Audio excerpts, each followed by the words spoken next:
debate this legislation is one of the many reasons we ran to serve in the Senate in the first place. The public has placed their trust in us to get this right, and we can. Thank you, Mr. President. I yield the floor. Mr. President. The senator from Louisiana. Thank you, Mr. President.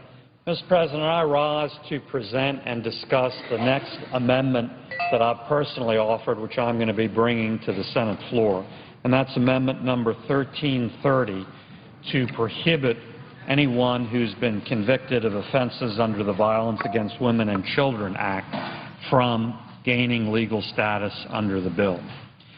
Mr. President, I think if you ask the American people if they support the outline that has been presented as the guiding outline for the Gang of Eight, the vast majority would say absolutely we support those principles. I would say I support those principles as they were enumerated. The trouble is, in my opinion, when you actually read the bill, and let's remember, particularly as we're in the middle of the debacle of executing Obamacare, it's important to read the bill. It's important to know what's in the bill.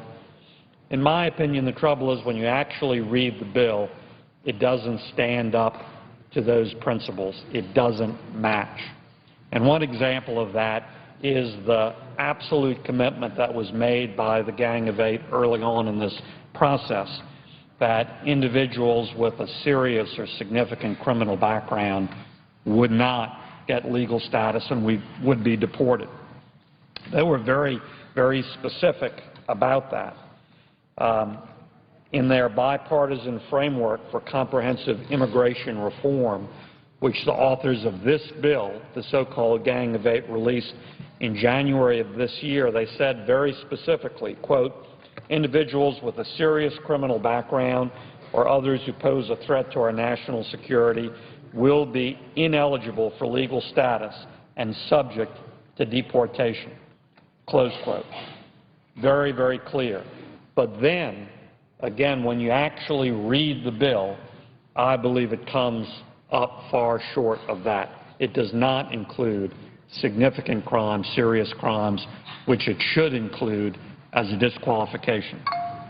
And, Mr. President, one of the areas that I think is the clearest example of that is offenses under the Violence Against Women Act, offenses that have to do with domestic violence, with child abuse. Those are serious, serious, violent offenses that every American citizen, particularly women, would certainly consider very consequential, very significant, very serious, undermining their fundamental security. And so this Vitter Amendment, number 1330, which I'll be presenting and getting a vote on later in this debate, is simple. It simply says those criminal offenses, a conviction of any of those criminal offenses under the Violence Against Women Act. We're talking about domestic violence. We're talking about child abuse, are disqualifiers. Nobody can gain legal status if they're convicted of any of those offenses. That's a disqualifier. That's grounds for deportation. Again, Mr. President, it's very important that we read the bill. It's very important that if anything passes here, it actually matches up to the promises made to the American people, to the rhetoric the American people have heard for weeks and months. And this is an important area where we need to get it right. So I hope all of my colleagues, Democrats and Republicans, agree that these are serious offenses. Certainly everybody seemed to agree in the important discussion about the Violence Against Women Act. Certainly everybody seemed to agree then that those offenses that are all about domestic violence and child abuse are very serious, very significant, involve or threaten violence, and certainly they should be disqualifiers for a person becoming legalized under this bill, and they should be grounds for immediate deportation. I hope this is beyond debate. I hope this amendment, as it should, gets widespread bipartisan support. So, Mr. President, I very much look forward to continuing this discussion about Amendment 1330. I very much look forward to getting the vote it will get because it deserves to get it, and I will demand it. And I very much hope for and look forward to a strong bipartisan vote in support of stopping violence against women, in support of furthering the protections of the Violence Against Women Act. Thank you, Mr. President. I yield the floor. Mr. President. Senator from Texas. Mr. President, I know that the parties are working on a unanimous consent agreement for the next tranche of amendments to come forward, and I expect and hope that mine will be one of them, but that's not quite completed yet. So rather than ask for unanimous consent to call up my amendment now, what I'd like to do is just talk about it a little bit and explain to my colleagues what's in it. My amendment we call the Results Amendment because it's necessary, because in the current form of the Gang of Eight bill, so-called, it does not include any genuine guarantee of border security.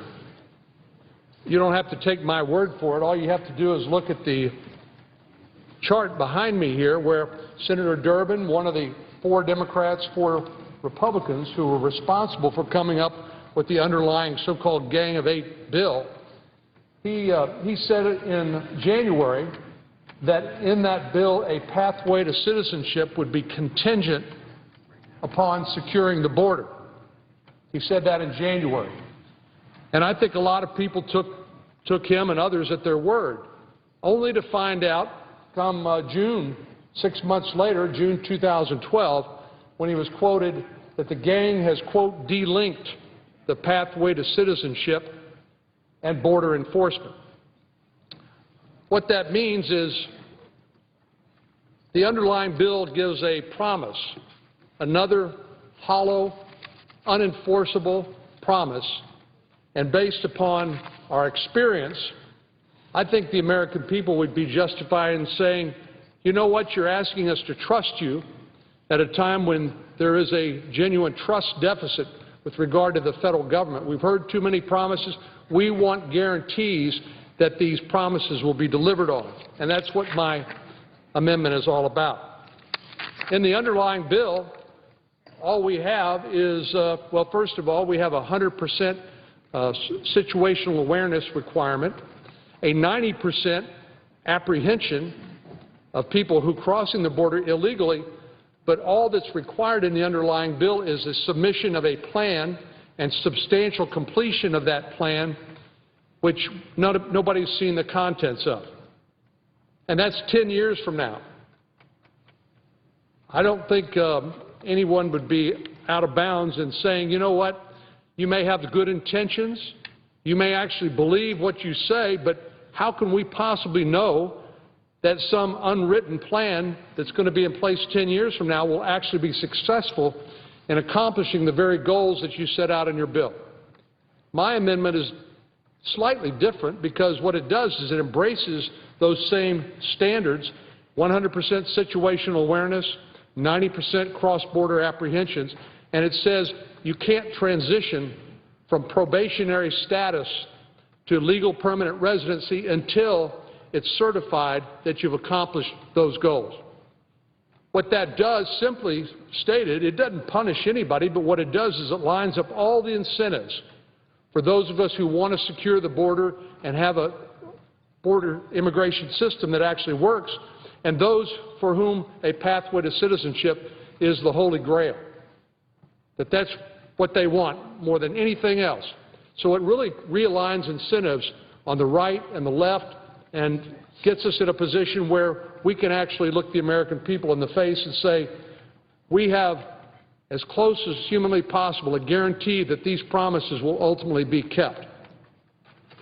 My amendment requires the Department of Homeland Security Secretary, the Commissioner of Customs and Border Protection, and the Department of Homeland Security Inspector General, in consultation with the Government Accountability Office, Comptroller General, to jointly certify that the following triggers are met before registered provisional immigrants can adjust to lawful permanent residence or green card status.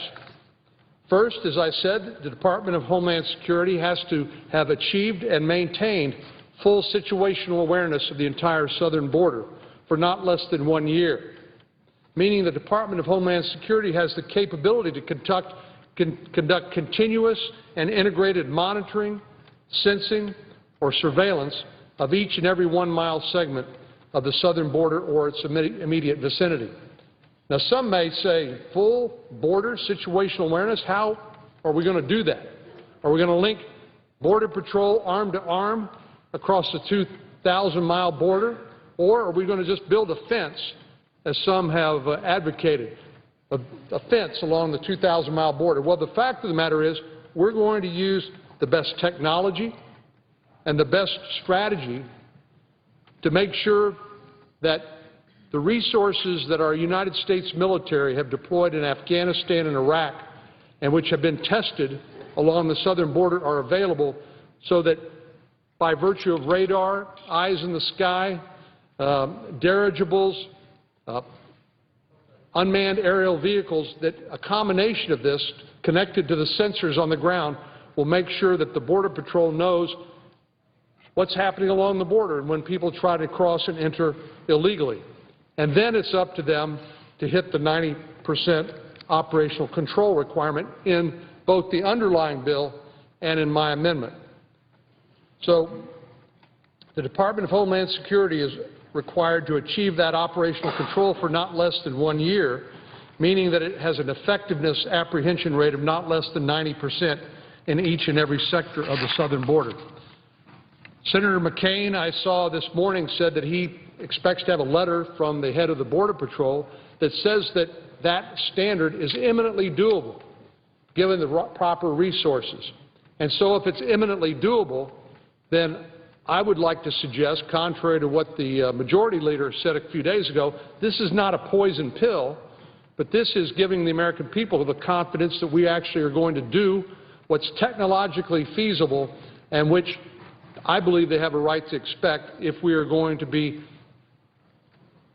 generous in the way we treat the 11 million people who are here and provide them not only for an opportunity to apply for probation and to work if they qualify and if they maintain the terms of that probation, but if they're successful, to ultimately apply 10 years hence for legal permanent residency for those who want that and who have played by the rules.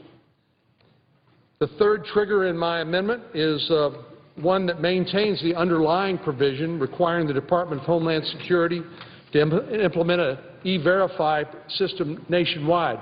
What this means is that the current situation where individuals who want to work may have fake documents claiming to be somebody they're not, maybe it's somebody else's Social Security number, in order to get hired. But the employer is not expected to be the police. They're not expected to be able to look behind these documents, but we know that massive identity theft and document fraud occur in such a way as to circumvent the efforts to enforce our system and to restore legality to the system when it comes to people who come and want to work here. So that's the third one. And the fourth one, in order to fill a gaping hole in the bill with respect to interior enforcement, the Results Amendment requires the Department of Homeland Security to initiate removal proceedings for at least 90% of visa overstays, who collectively currently account for 40% of illegal immigration. Now, I think that surprises a lot of people to learn that it's not just our porous borders, it's people who enter the country legally who simply overstay their visa and melt into the great American landscape.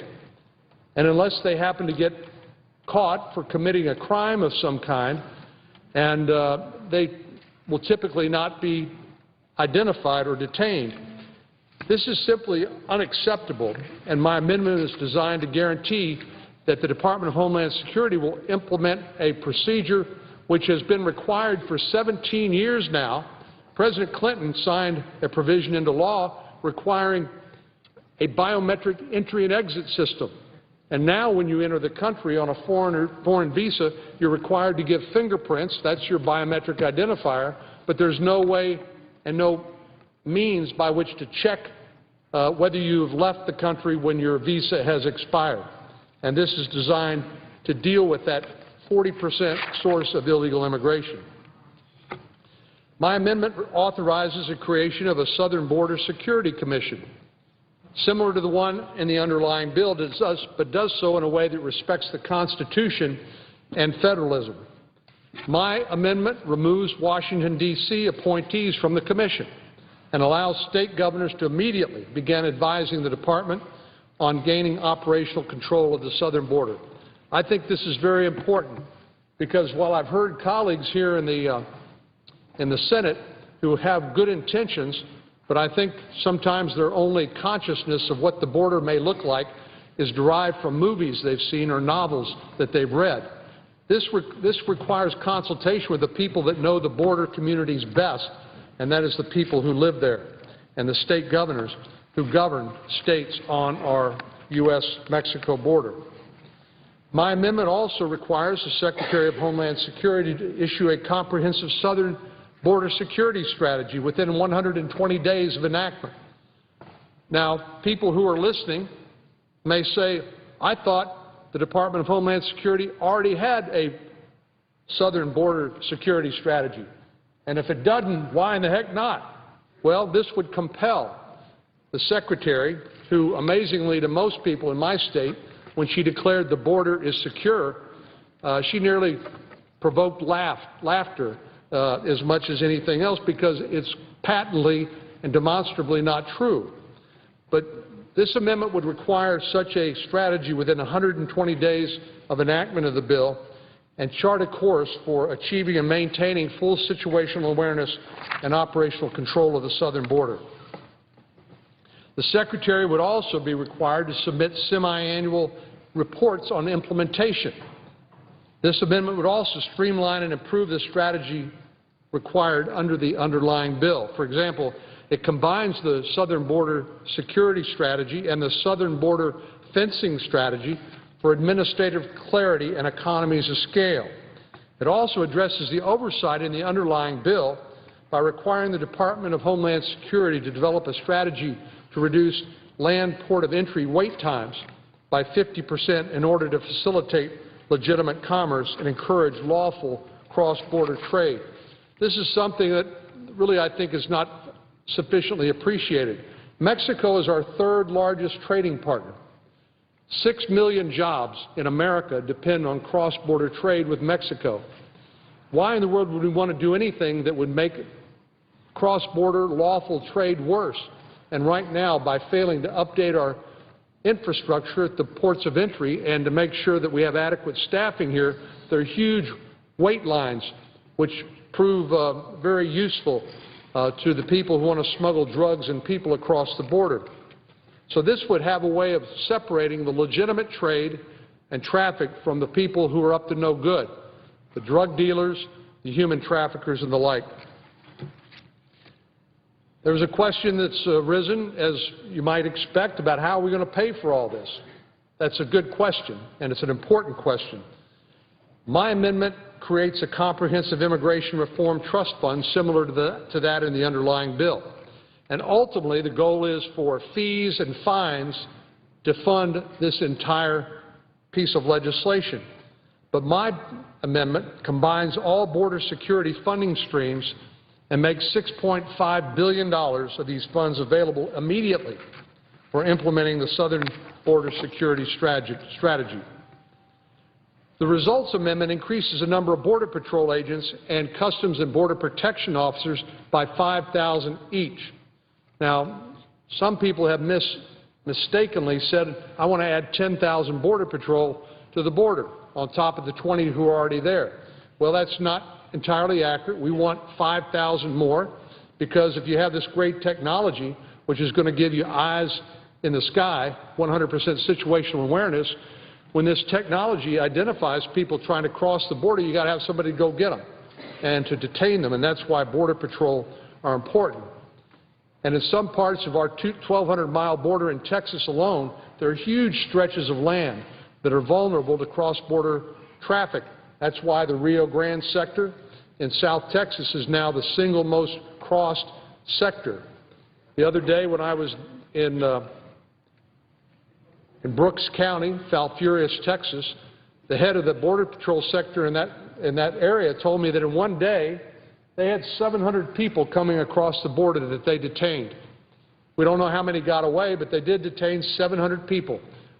400 of them came from countries other than Mexico. In other words, Mexico's economy is doing much better, and it's less and less incentive for people to cross to the United States to work if they've got a job where they live. But in Central America, things are pretty bad right now, and so 400 out of the 700 in one day came from Central America. And literally, people can come from anywhere around the world if they have the money and the determination to penetrate our southern border.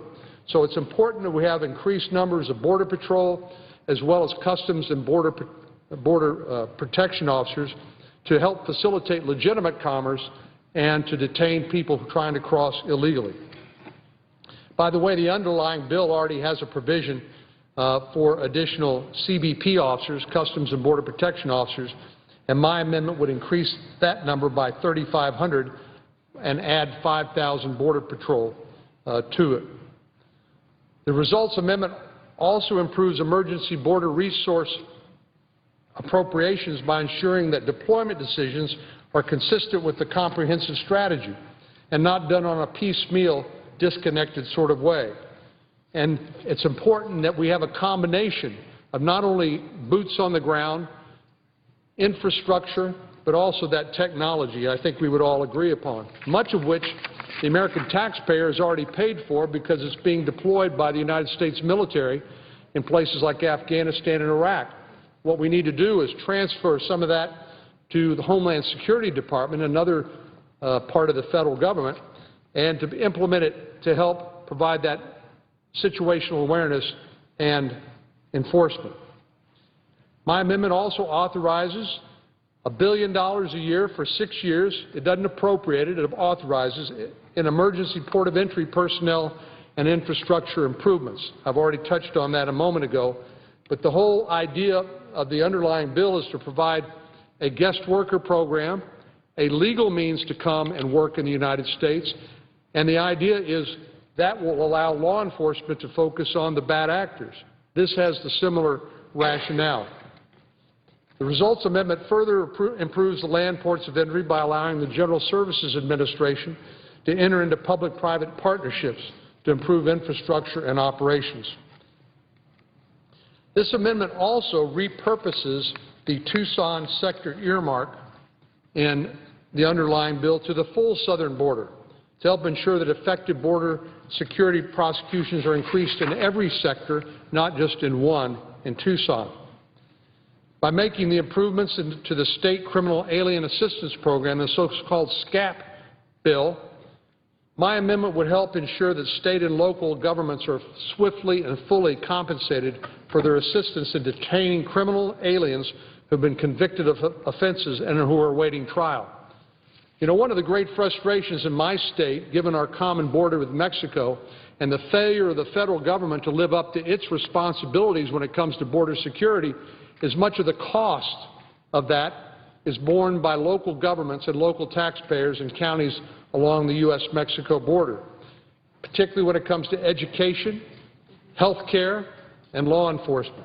This SCAP provision in my amendment would help make sure that in the law enforcement area that state and local law enforcement officials are indemnified and indeed encouraged to help cooperate in detaining criminal aliens who have been convicted of offenses and are awaiting trial. My amendment would also create the Southern Border Security Assistance Grant Program to help border law enforcement officials target drug traffickers, human smugglers, and violent crime.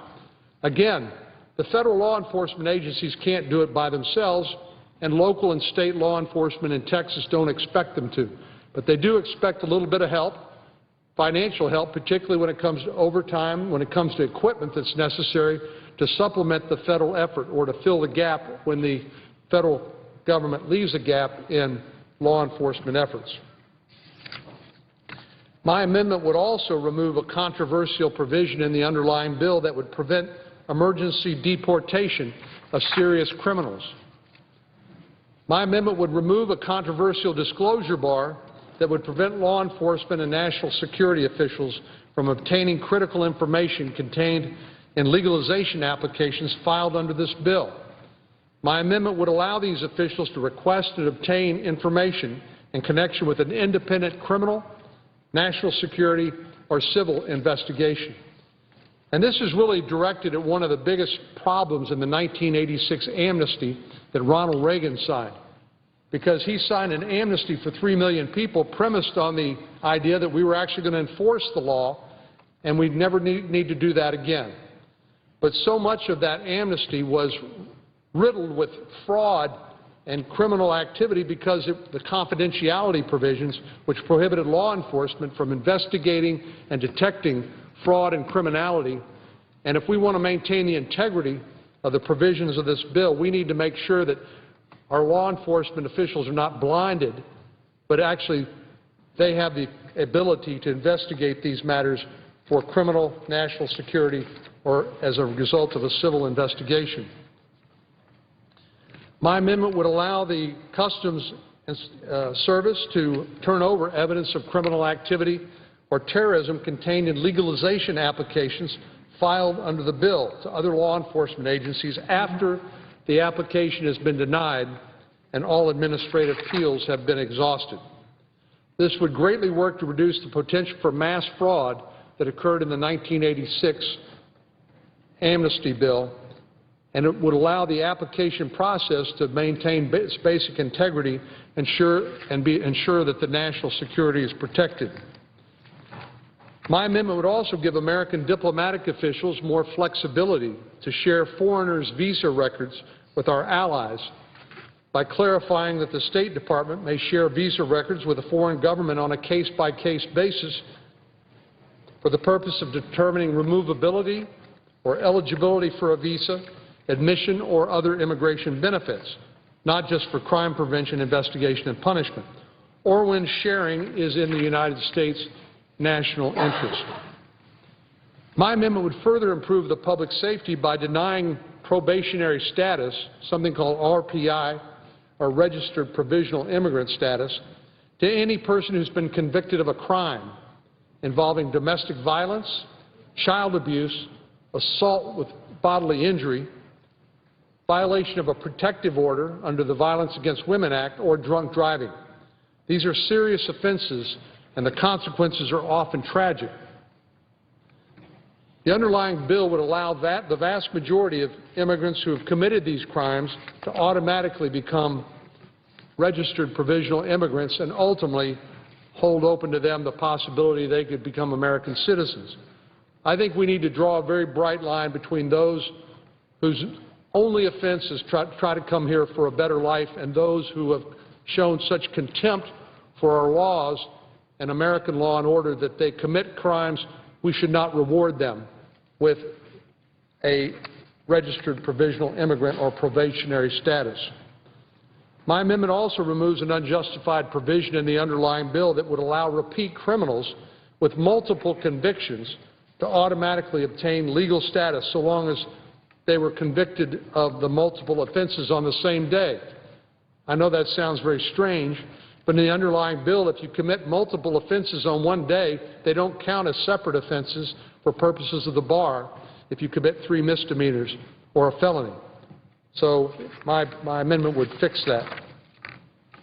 My amendment would also remove a dangerous provision in the underlying bill that would allow the Secretary of the Department of Homeland Security unfettered discretion to waive authority, to waive this criminal activity prohibition and to allow people to gain legal status even if they're repeat criminals who've been convicted of 3 or more offenses. My amendment would strike a controversial provision allowing deportees and persons currently located outside the United States to qualify for probationary status. I don't know how many people have actually focused on this provision. I think most people thought this is for people who were in the shadows in the United States who simply their only offense was a violation of our criminal or immigration laws to come here and work. But this underlying bill would allow people who've already been deported and who've committed crimes already to re-enter the country and to qualify for probationary status. My amendment would change that and fix that. My amendment would require the Secretary of Homeland Security, through her designees, to conduct interviews of applicants for RPI status who've been convicted of a criminal offense in order to determine whether or not the applicant is a danger to the public safety. Now, I can imagine that somebody might have committed some misdemeanor offense, but upon further inquiry and examination, they may not be deemed a threat to the public safety, and that's what the purpose of that interview requirement would be. We also close a judicial review loophole that would allow dangerous individuals to remain in the United States after their RPI application has been denied by the Department of Homeland Security. And finally, my amendment would take a hard line against human smuggling and the transnational criminal organizations that are the primary movers of people and drugs across the southern borders. I don't know how many of our colleagues really understand this now, but this is a major business that is primarily occupied by organized crime. It's the drug cartels, it's what we sometimes call transnational criminal organizations, and the people who work for them. They're the primary agency moving people, drugs, and contraband across the border. And that's what my amendment is designed to attack. Increase penalties for human smuggling and the transnational criminal organizations that facilitate it. My amendment adds aggravated penalties for human smuggling that are committed by repeat offenders, result in death, result in human trafficking, or include involuntary sexual conduct. I had the humbling experience, Madam President, to meet a young lady who's from Central America the other day when I was in South Texas. Her parents paid $6,000 for her to be smuggled into the United States and to be reunited with relatives in New Jersey, only to find out that didn't work out too well and to rejoin the person who brought her across the border, the human smuggler, who promptly prostituted her and put her into involuntary servitude where she was afraid to escape lest she be deported and have to leave the country. Innumerable human tragedies occur day in and day out under the status quo, which is one reason why I believe we need to fix our broken immigration system, and particularly our porous border that allows these predators to prey on innocent young women like this young woman I met from Guatemala, and to basically commit them to human slavery here in the United States in places like Houston, where she worked in a bar and was prostituted out numerous times a day because she felt so vulnerable, and she felt like her only way she could actually stay here was submit to the demands of this sexual predator. My amendment respects the victims of abuse of human smuggling by requiring the Department of Justice to ensure that information about missing and unidentified migrant remains found on lands near the southern border is uploaded into the National Missing and Unidentified Persons System. And we provide state and local officials with resources to identify the victims. This is another experience that I had when I was in Brooks County recently in South Texas, where just last year alone they found 129 dead bodies, human remains, that they were unable to identify because these were people simply left behind by the human smugglers who basically didn't care anything about them, but only for the money that they would provide, which once provided, they care less about whether or not these people actually make their way into the United States, particularly if they're slowing down the rest of the group. My results amendment disqualifies persons who've used a commercial motor vehicle to commit a human smuggling offense from operating a commercial vehicle for a year, and we ban repeat human smugglers from operating commercial motor vehicles for life. This is a penalty that will have teeth in it and deter this heinous crime. My amendment creates special penalties for illegal immigrants convicted of drug trafficking or a crime of violence. Now, people, we understand that, again, some people have come across our borders without observing our immigration laws who want nothing but a chance to work. But if people have come across the border and engaged in drug trafficking or criminal violence, they deserve the special penalties provided for in my amendment. My amendment would create a new crime for illegal border crossing with the intent to aid, abet, or engage in a crime of terrorism. Again, this is something I wonder whether our colleagues really understand, because they don't live along the southwestern border, that we've had people from 100 different countries, including countries of special interest as state sponsors of terrorism, come across our southwestern border. When I was in Falfurrias the other day, the Border Patrol showed me rescue beacons, which if you get sick enough and dehydrated enough and exposed enough to the elements and just want to give up, you can hit the beacon and the Border Patrol will come rescue you.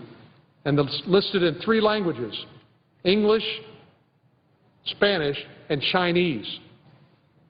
I asked the Border Patrol, I said, well, Chinese, that seems a little out of place in South Texas. They said, well, for $30,000, if you're from China, you can hire somebody to smuggle you into the United States. And so this is, as we've heard from both the Director of National Intelligence and the head of the Defense Intelligence Agency, this vulnerability along our southwestern border is literally a national security vulnerability, and one reason why we need to adopt my amendment. My amendment closes loopholes in current laws that allow drug cartel mules to transport bulk cash and launder money with near impunity. So what happens when the drugs that come from the south of the border to the north of the border, and then the transaction is made by somebody buying those drugs, the cash has to make its way back. And we develop pretty sophisticated means through wire transfer process to identify when large amounts of cash are transferred by wire. But there's also a huge trade in bulk cash, where literally cash is transferred in bulk across the border south in order to launder it with near impunity, and my amendment would address that problem. My amendment targets money laundering efforts through stored value cards and blank checks. So why do it on the wire? Why do it in bulk cash if you can just do it through a gift card you can buy at a local grocery store, or blank checks? These are tactics that are frequently used by cartels to transport criminal proceeds across the southern border and launder money. In sum, Madam President, my amendment goes beyond promises and platitudes. It demands results. And again, it realigns the incentives for everybody to make sure that the Department of Homeland Security hits the standards in this bill of 100% situational awareness, 90% operational control. Now, these are not my standards alone. These were standards that the Gang of 8 wrote initially into their bill.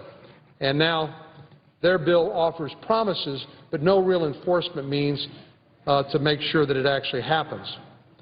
Under my amendment, people who apply for registered provisional status are not eligible for legal permanent residency until the American people have the assurance that the border security measures, the E-Verify provisions, the biometric entry-exit system, all these things have been done. That seems like a small price to pay for the generous gift that the American people are being asked to confer upon people who've entered the country illegally or who came in legally and overstayed their visa in violation of our laws. Now, this is what a real border security trigger looks like. Unfortunately, some of our colleagues don't want a trigger at all. Above all, they want a pathway to citizenship, regardless of whether we've secured our borders. Madam President, we've tried that before in 1986. We've also promised people since 1996 that we would implement a biometric entry-exit system and have never delivered that. The 9/11 Commission identified the need for a biometric entry-exit system as a national security imperative in the 9/11 Commission report, and we still haven't done it. So why in the world would the American people, at a time when their trust is at an all-time low in the federal government, why in the world would we simply say, trust us once more? We're going to promise you the sun and the moon and the aurora borealis, but we are not going to have any means possible or have any means necessary in the bill to actually require the implementation of those promises. By the time the empty promises are realized, we know that there will be 11 million people on registered provisional immigrant status and potentially on the way to legal permanent residency and citizenship. CNN reported a poll today that said 6 out of 10 Americans in their poll were okay with providing people a humane and compassionate treatment, including an opportunity to earn legal status in this country if they could just be assured that the borders would be secured and our laws would be enforced. And my amendment accomplishes exactly that. As I've repeatedly emphasized, my amendment uses the same border security standards as the Gang of Eight bill. And again, the difference is that in my amendment that it has a real trigger that's based on demonstrable results, while their so-called trigger can be activated whether or not our borders are ever secured. To put it another way, their trigger demands border security inputs. My trigger demands border security results or outputs.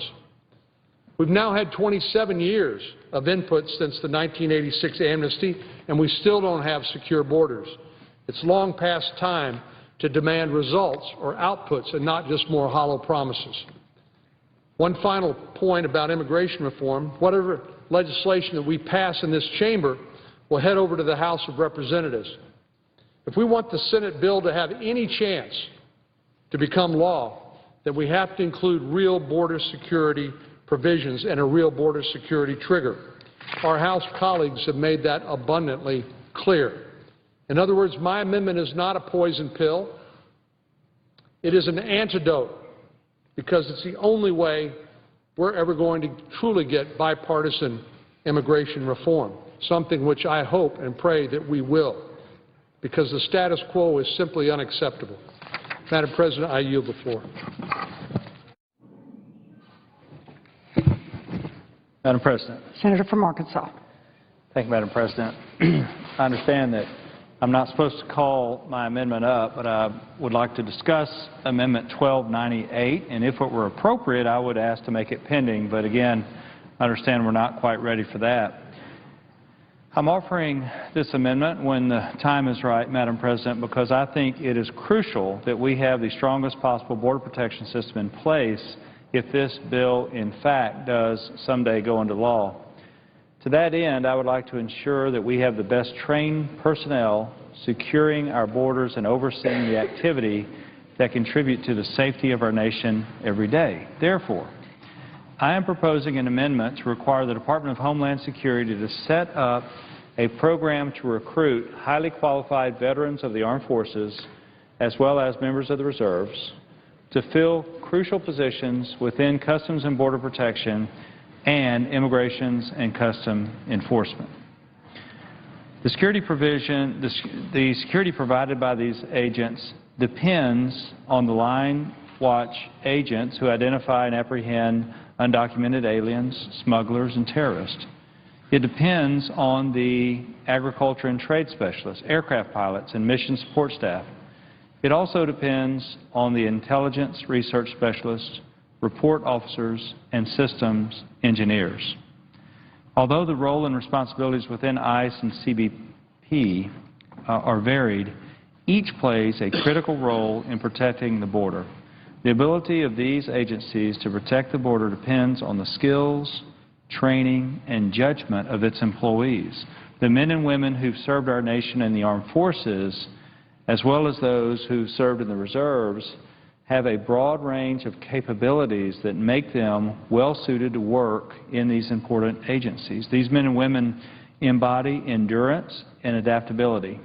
Many of them have the human intelligence skills that ICE and CBP agents and officers need to detect illegal border crossers and respond to other nefarious activities. They're familiar with the security equipment and technologies that these agencies rely upon.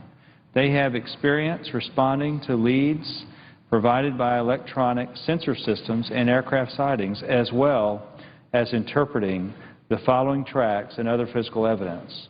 They are trained in target assessment and have experience in disseminating the intelligence needed to make informed operational strategies. These men and women, in short, have the physical skills, operational experience, and decision-making capabilities needed by ICE and CBP to ensure that our borders are stronger than ever. So, Madam President, let me say that this really is one of these amendments that's really a no-brainer, that this makes sense. It helps our veterans in a couple of different ways. It helps with the unemployment rate, but it also helps them continue to serve our country. But bottom line is it helps our country to have the best and the brightest, most capable, most experienced personnel we can possibly have on the border. This is a bipartisan amendment. Senator Johans is my partner in this, and I'm honored to be joined by him. Certainly, I would love to have broad-based bipartisan support as we proceed when the time is right.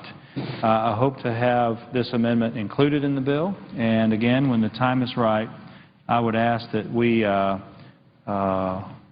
my colleagues consider supporting this amendment. And Madam President, with that, I yield the floor. Madam President. Senator from Iowa. My colleagues have heard me mention so many times that we tend to delegate more and we ought to be legislating. And this bill is another example of delegating too much and giving too much authority to cabinet-level people, in this case Secretary of Homeland Security, and not making enough hard decisions right here on the floor of the United States Senate. And it's reminiscent of the 1,693 delegations of authority that we gave to cabinet people in the health care reform bill, to a point where you can read that 2,700 pages and understand it, but you really don't know what the health care system in the United States is going to be until those 1,693 regulations are put in place, and that's going to be a long ways down the road. So I want to point out to my colleagues, I think we're making the same mistake in this immigration bill that's before the Senate. So I want to take some time to talk about how important it is to emphasize the need for Congress to legislate, not delegate, especially with this immigration bill before us. When an immigration bill is nearly 1,200 pages long, the American people should expect that it is their elected representatives writing the legislation and making most of the decisions. And they should expect the executive branch and the Secretary of Homeland Security in particular to carry out those policies. Now, there are individual circumstances that Congress cannot fully anticipate. So it's understandable, then, delegating some authority. With direction from Congress, the Secretary should be able to issue regulations to enforce legislative policies in those situations. Those regulations and any discretion the Secretary exercises, like other delegations of power from Congress, should be subject to judicial review to ensure that the policies Congress established are being carried out according to congressional intent. But this immigration bill takes a different and wrong-headed approach. It provides highly general discretion to the Secretary. It gives the Secretary tremendous, often unilateral discretion to implement the bill. And in many instances, that discretion is not even subject to judicial review. This obviously is not the way that power is supposed to work in our representative system of government. Uncontrolled, unilateral discretion is not what the framers of the Constitution envisioned for a government with separation of powers and checks and balances. We have seen, for instance, and recently with the IRS, what can happen when the executive branch exercises authority with too much discretion and not enough oversight. By some accounts, there are 222 provisions in this bill that give the Secretary of Homeland Security discretion or even allow her to waive otherwise governing parts of the bill. Now, other people have counted even more than the 222 provisions that I have just referred to. Whether it's more or less, it's still a lot, and in some cases it's not just the delegation, it's how it's delegated. The Secretary's unbridled waiver authority makes a bill that is already weak on immigration enforcement then even weaker. Ironically, when the Judiciary Committee marked up the immigration bill, it rejected amendments that I and others offered to limit judicial review of immigration enforcement proceedings against people who are in this country illegally. The majority argued against them by claiming that judicial review, which historically has been limited to these enforcement actions, should be expanded to cover these decisions. Now, that's an expansion of judicial review, but let me tell you then the inconsistency of when they didn't think judicial review should be there. So the majority wants unlimited judicial review when the Secretary would take enforcement action against people in the country illegally. At the same time, the bill provides more judicially unreviewable discretion for the Secretary when she decides not to enforce the law against undocumented immigrants. The people of this country should be aware of the one-way ratchet for discretion that the bill contains. So, then it adds judicial review when the Secretary should enforce the law and does not provide judicial review when the Secretary decides to withhold enforcement of border security and other measures designed to reduce illegal immigration. I believe it is worth noting that some of the specific provisions of the bill that give the Secretary discretion in enforcement, sometimes without judicial review. Some of the specific language that allows her to waive provisions that supporters of the bill claim make this bill even tough on illegal immigration and border security should also be discussed. When they are contrasted, the legislation's goal is very clear: enact very general border security measures that are said to be tough, while giving the Secretary often unilateral discretion and waiver authority to water down those measures. For instance, the Secretary can commence processing petitions for registered provisional immigrants, RPI status we call it, based on her determination of border security plans and how she views the status of their implementation.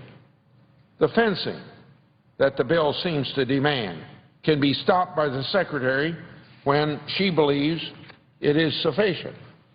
The Secretary has the ability to decide certain criminal offenses should bar someone from legalization program.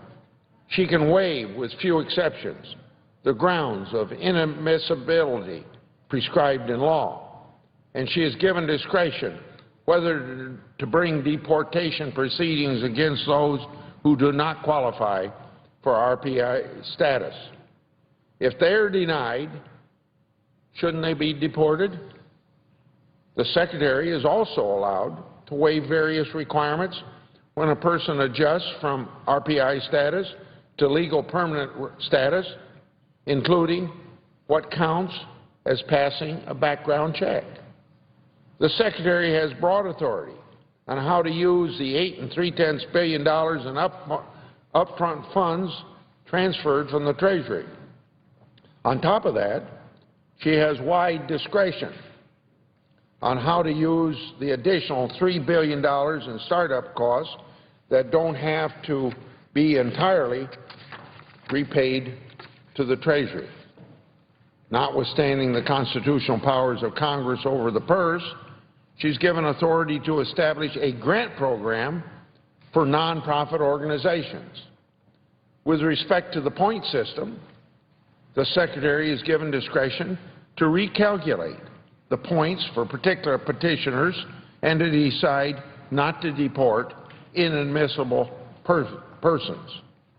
She also has the discretion to waive requirements for citizenship that otherwise apply under the bill. The Secretary is also given a great deal of discretion in the operation of the electronic employment verification system. For instance, which businesses will be exempt from the requirement? Which documents can individuals present to prove identity or work authorization? She also has the authority to determine when an employer who has repeatedly violated the law is required to use the system. Those decisions will be vital in determining whether the employment verification system will be effective. So, members of this body can opine all day about what this bill does, but we may not know for years, just like in the case of Obamacare, till these regulations are written or these waivers are used, the extent to which this bill is carried out with the intent that we believe that it's carried out. But we know, we don't know that for years. So I use the example of the health care law because we're learning right now, after 4 years that that bill has been passed, that there are a lot of unknowns in it. And we also learned that there's not a lot of certainty. That's the fallout, then, from delegating so much power in one secretary. We shouldn't repeat that mistake when we pass this bill next week. I yield the floor. Senator from Delaware. Thank you, Madam President. I want to say thanks to Senator Manchin, former Governor Manchin, for his willingness to let me slip ahead of him for a few minutes. He's going to talk about the birthday of the state in which both of us were born. That would be West Virginia. And I'm happy to be here and to cheer him on and to applaud all the good that goes on in my native state and the great work that he's doing. Madam President, you got a baseball team up there in Massachusetts, those Red Sox, and every now and then you got a pitcher who telegraphs a pitch. And I want to telegraph a pitch here this afternoon. I was surprised to find out, Chair of the Senate Committee on Homeland Security, Government Affairs, I was surprised to find out last month when I was down on the Mexican border in Texas, down in South Texas, that 3 out of every 5 people who come into our country illegally in Texas come not from Mexico, but they come from Central American countries. They come from Guatemala, they come from Honduras, they come from Salvador. 3 out of 5, 6 out of 10. And for the most part, they don't realize what they're getting into. They don't realize the risk that they face of getting on their way north to the border of Mexico, and then even when they get across the border into the U.S., the dangers that face them in terms of getting robbed, raped, beaten, drowned in the river, die of starvation, dehydration in the desert, find that they're going to get to this country at a time when employers are really tightening up in terms of who they actually hire, and not hiring those that are here undocumented. The prospect of detention, not a very pleasant experience, followed shortly thereafter by literally being transported back to their native countries. Most people that are trying to get here from those 3 countries, especially Honduras, Guatemala, Salvador, they don't know what they're getting into. They need to know what they're getting into.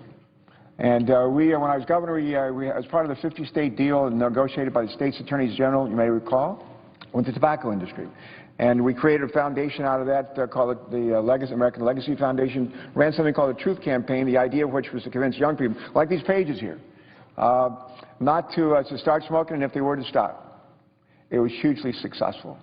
And what we need is something like that, particularly in those Central American countries, where the majority of people are now coming from in order to get into to Texas and to the U.S.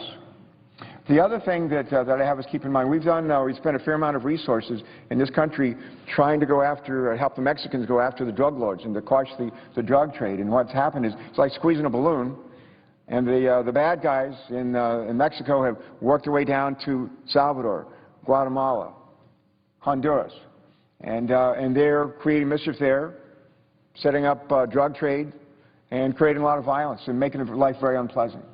So what you have in those countries is not a good situation. And you can understand why people want to get out of it, for a job, hope, for personal safety.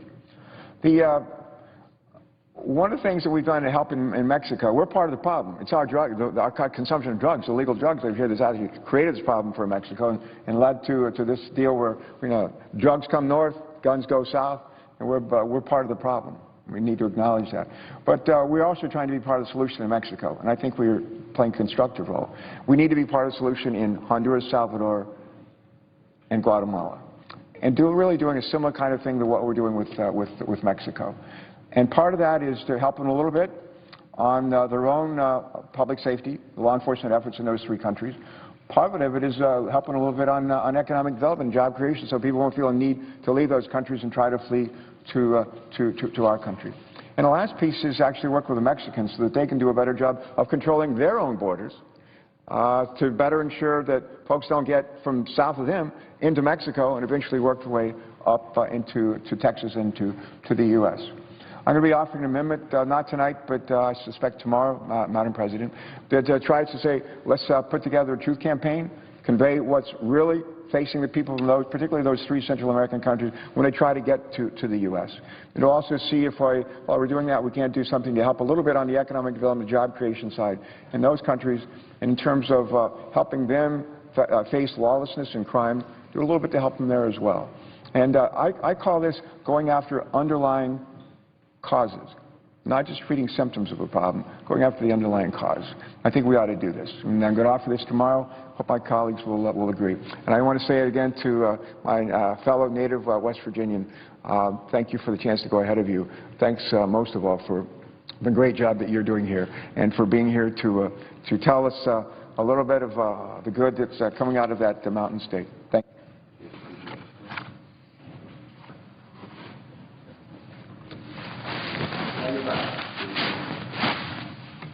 Madam President.